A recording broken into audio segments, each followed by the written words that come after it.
Yeah, I think there's a lot of us right now watching these videos of people expressing their regret for their vote for Trump only because they themselves have been negatively affected. But you know what? Regret, it's I'll take it. So there's them and they're very sorry and they're throwing themselves on their sword, right?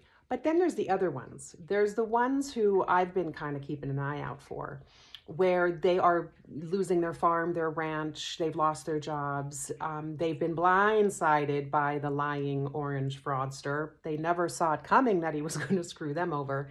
So they have buyer's regret, but they're extra because after they tell their sad story and the newscaster asks them, now that you know what you know, would you vote for him again? They say yes. They don't say, you know what, I could never vote for Harris.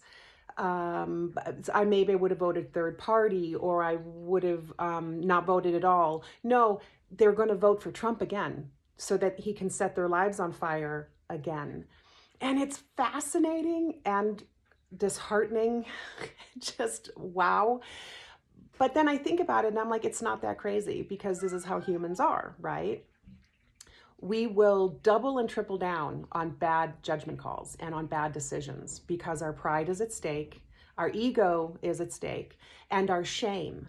Because when we know we've really fucked up and made a very bad choice, there's shame in that. And so who wants to admit that they wouldn't do it again?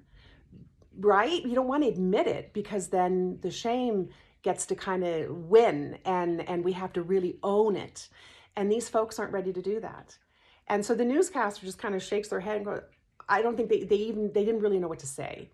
But what I took away from that as, you know, lifelong psych major, I work with people, I'm very spiritually minded, I try to see the lesson in things and the humanity in things. And honestly, it really is just a giant lesson in how not to let your pride and your ego and your shame like lead the way.